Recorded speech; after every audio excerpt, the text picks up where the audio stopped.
So I thank you all for being here and helping to support our mission in providing a civic forum for discussions of the really important topics of the day. And what could be more timely or more important than a discussion of Vladimir Putin?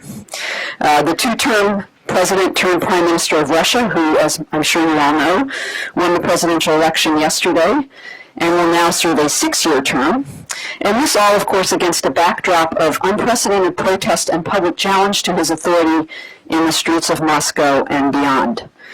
Given the dynamic situation in Russia, we are really, truly privileged and delighted to have Masha Gessen with us here to share her insights about Putin and about her country. Masha was born in Russia. She spent about 10 years in the United States, I think, right? Speaks English better than all of us. And over most of the past 2 decades has reported intrepidly about the Russian political landscape, from the movement for democratic reform to the rise and demise of Boris Yeltsin to the emergence and now long tenure of Vladimir Putin.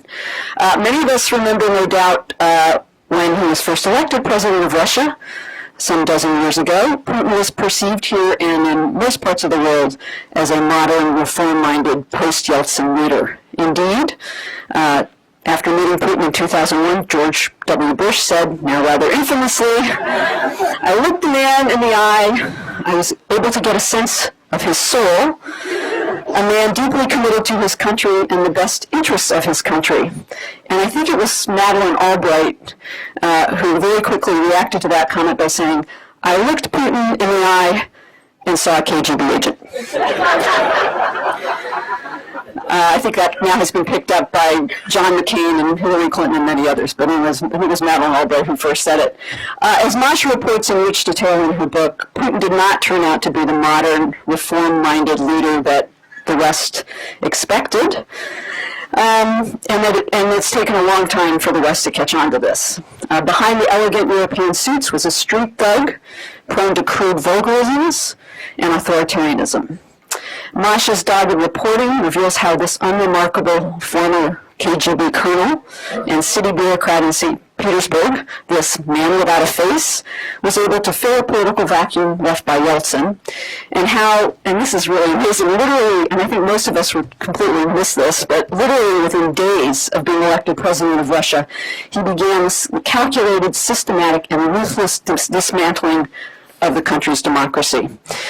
During the Putin era, it has become routine for journalists to be beaten, murdered, poisoned, and forced into exile. To continue to report on Putin and the political situation in Russia today is not for the faint-hearted, nor for the weak-kneed. To be an independent journalist in Russia, to say the least, is a dangerous business, and yet, even as some of her closest associates and friends have died, literally have given their lives doing their work, Masha has refused to be silenced. She continues to try to bring the truth to a wider public, as a journalist, as an activist, and most of all, as a Russian citizen. I hope you all will read The Man Without a Face. It is an incredibly important book. It is compelling, it is chilling, and it is extraordinarily courageous. Please join me in welcoming Masha Gessen to Politics and Prose.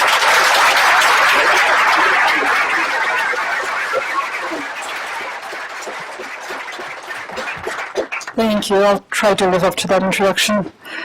And also, thank you for supplying me with a pair of glasses without which I wouldn't be able to read.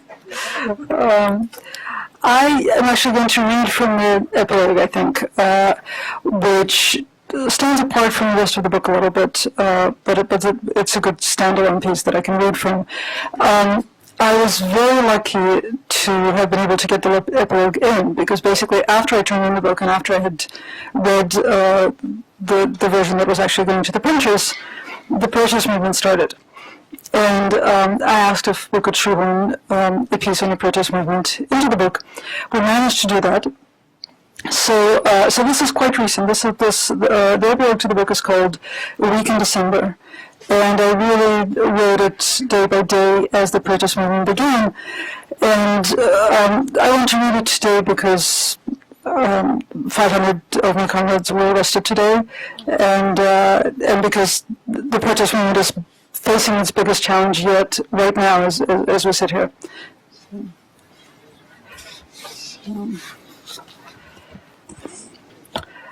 So, Saturday, December 3rd, 2011. I'm driving my family to see a rapid American comedy at an expensive shopping mall in central Moscow. Snow is late this year, and the city feels like it has been plunged into a permanent wet darkness. Excessive lighting in the Garden Ring, the 8-lane road that circles the city center, does little to change that feeling. But I was struck by a giant illuminated structure.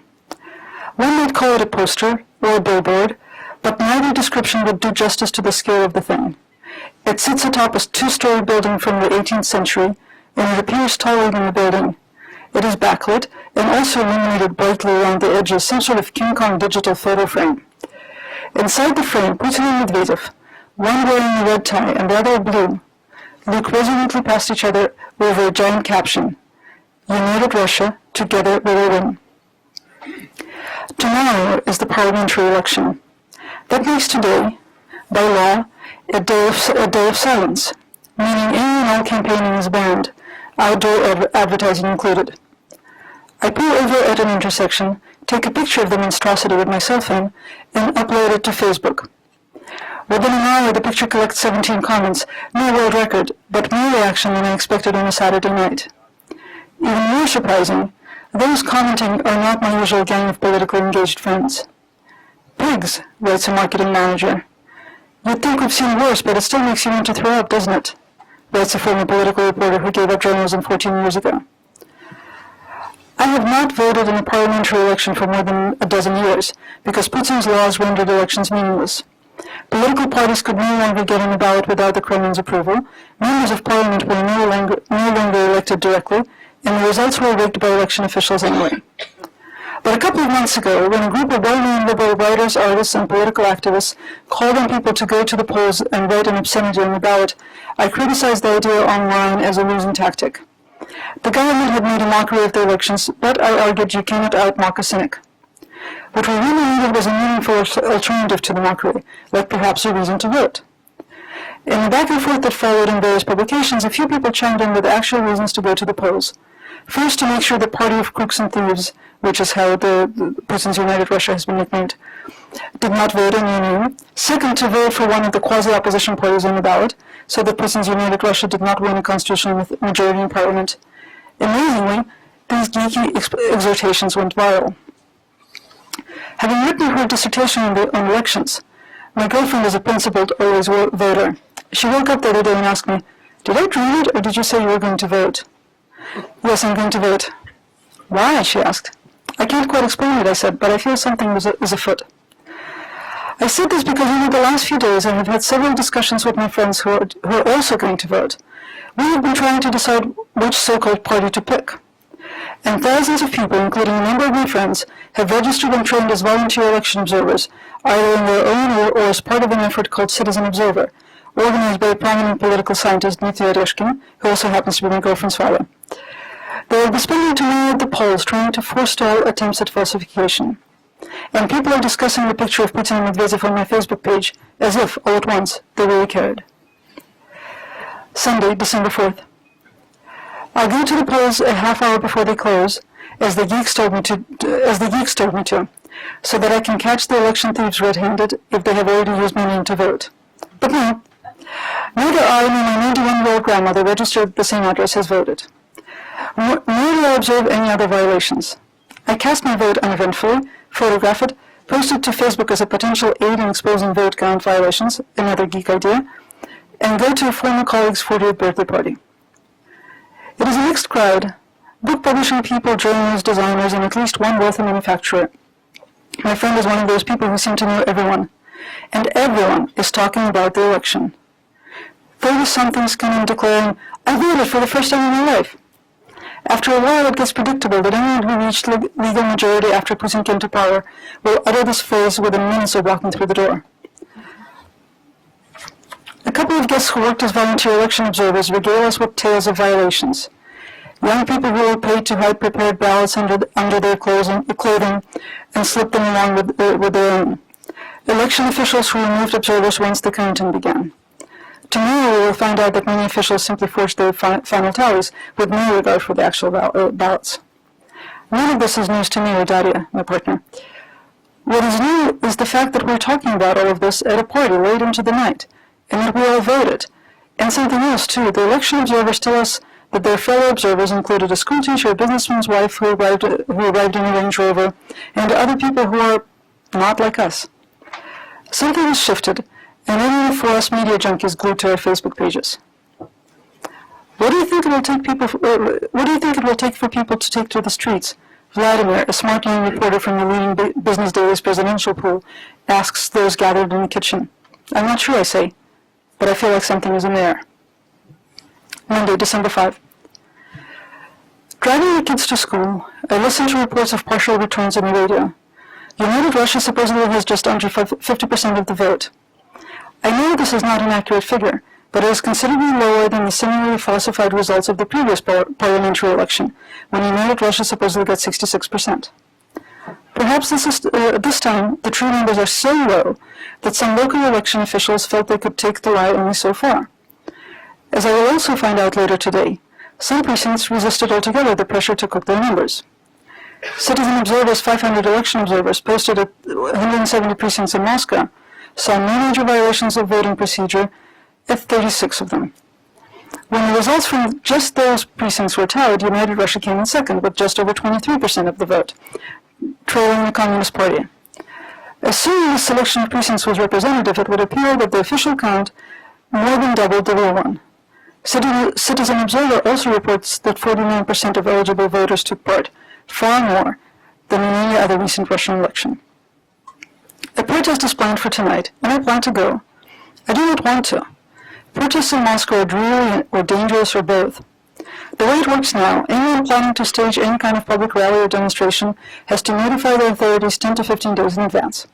The city can then deny permission to grant it for a specific location and a specific number of participants. If permission is denied, but the demonstration goes on anyway, participants are likely to be arrested and roughed up in the process. If permission is granted, the police set up cordons marking off space for the expected number of participants and metal detectors at the perimeter. Protesters have to undergo a sometimes unpleasant search procedure and then hold their rally behind the police cordon, quite literally talking to themselves. I dislike the legal gatherings even more than the illegal ones, but once every few months I feel I must go. This is one of those times. My friend Anna instant messages me with a quote from today's New York Times article on the Russian election. Anna, whom I met in Kosovo, spent several years in Moscow as a foreign correspondent and now lives in The Hague. Quote, "Democracy is in action," Mr. Medvedev said, standing with Mr. Putin at United Russia's campaign headquarters, where both appeared a bit shaken. She adds, "If it wasn't so sad, it would be quite funny." "Yeah," I respond. "Something is afoot, but it isn't going anywhere." And I go to the protest. It is still unseasonably warm for Moscow, which means it is cold and miserable, temperature around freezing and pouring rain. Who is going to brave this kind of weather to fight the hopeless fight for democracy?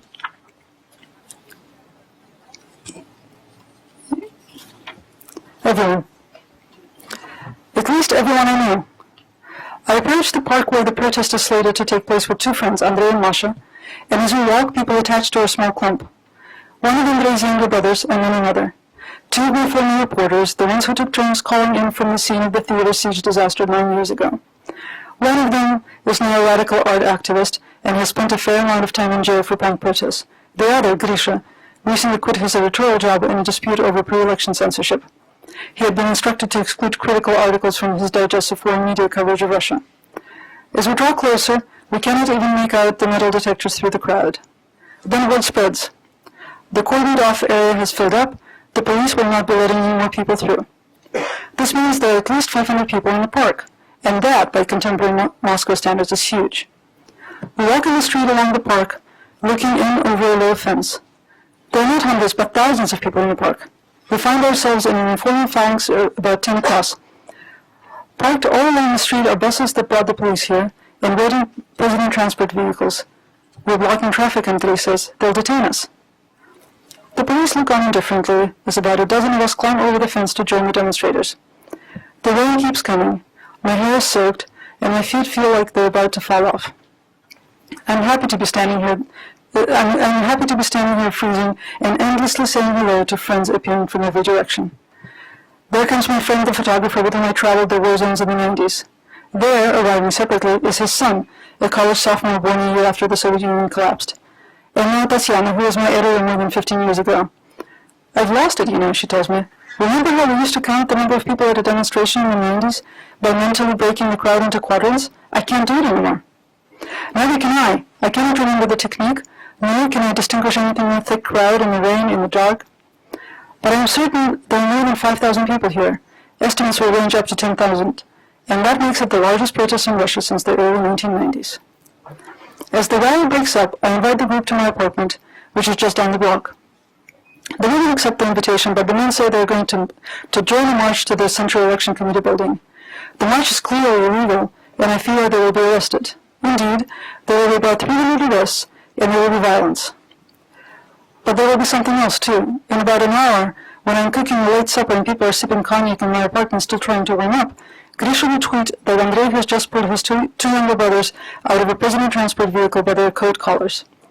In another hour, 6 young men, Grisha, Andrei's two brothers, and 2 men I have not met, will be at my apartment disheveled and self-satisfied in a romantic, revolutionary way, embellishing the story of the prisoner's rescue as they tell and retell it.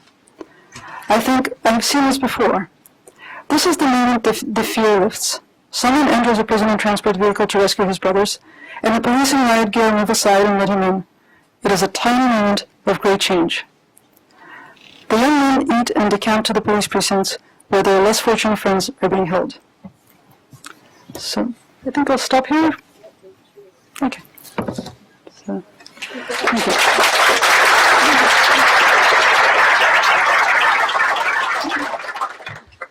If you have questions, please come to one of the microphones. There's a lot to talk about in this book that precedes what Masha was reading from. And nobody else has questions. I know I have tons of them, but I hope we'll take the mics here. Hi, my name is Russ. I was wondering if you could speak to the extent to which the protest movement is its own being and independent and unique, and how much it relates to and how it relates to the Occupy movement and the Arab Spring. At one level, they seem to drink from the same intellectual pools, and you use the word tweet and Facebook a lot of times there, but it seems like there's also very particular aspects of this particular uprising. Right. I really would not overestimate the connection, partly because, tragically, Putin's Russia is an extremely isolated place. And sure, a lot of the people who are active in the protest movement, including me, have spent time abroad, and that's part of the inspiration that we bring to the protest work. But unfortunately, there just isn't sort of the context in which to follow current events abroad. Although, I mean, during Arab Spring, of course, we all followed it, and I remember actually writing on my Facebook page almost exactly a year ago, Egypt, I'm so jealous. Because at the time it felt like Russia was such a horribly static and passive place. And I couldn't imagine anything like this happening where I live. But Facebook and Twitter are instruments. It's great that we have them because they're not vulnerable to government pressure the way that local social networks are and local sites are. But that's about it. It's on the level of instruments. Thank you. 3 parts to this question. Isn't it true that when Putin took over, Russia was in very bad condition economically? People are starving. The life expectancy of the Russians had actually dropped from the time of the communism. And the question is, do you think that he was instrument in turning that around? Number 1. Number 2, the reason why he wants to hold to power, be a dictator if you wish, is because he thinks he can do it better than anybody else? Or is it because he wants to, he wants money, wants power more than anything else? And can somebody else instead of him, perhaps more democratic, do a better job? The first question, the answer is no. the Russian economy had been growing since 1998. There had been a financial crisis in 1998. Russia had defaulted on its obligations. The currency had been devalued, and at that point, domestic manufacturing finally took off. And there had been steady economic growth since late 1998. So by the time that Putin came to power, there had been solid economic growth for a year and a half. That growth has continued under Putin, largely because he has been incredibly lucky to have ridden the oil boom.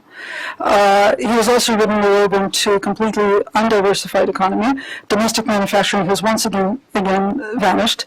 It's a completely, it's almost 100% export and resource export economy, right? So it's gas, oil and gas. That's what Russia lives on. So I think that answers the first part of the question. The second part of the question, does he think that he can do it better than anybody else? Yeah, of course he does. He has used a sort of siege mentality in his campaigning and in his ongoing political career. He has maintained that Russia is surrounded by enemies and is constantly on the brink of disaster. And if not he, then who?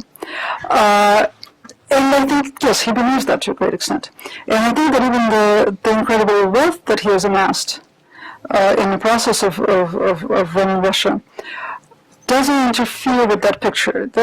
He very much identifies with the state, and he takes any attack on himself as an attack on Russia, and perceives those who engage in those attacks as traitors to the motherland.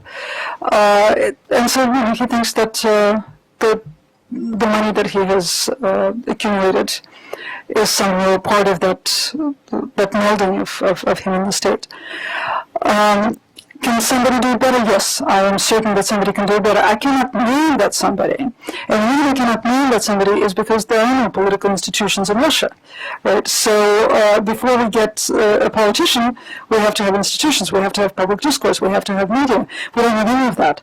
An incredibly hopeful sign, although I'm not feeling terribly hopeful today, but a very hopeful sign, actually, some people have emerged just in the last couple of months, because while Putin was dismantling Russian democracy, he forgot about local elections, really tiny local elections, like tiny district councils inside of Moscow. Right? So the Moscow mayor is appointed by the president, and the Moscow city council, the citywide city council, is basically quasi-electable, but essentially appointed. But the little tiny district councils are elected. And yesterday we didn't just have a presidential election, we also had a local election. And dozens of young people who had just entered politics got elected to these little local posts, not just in Moscow, but all over the country. So you think there is hope? I think there's hope. There's more hope than there has been in years. But not without violence and death. I very much hope that there's that the transition can happen without violence. Thank you.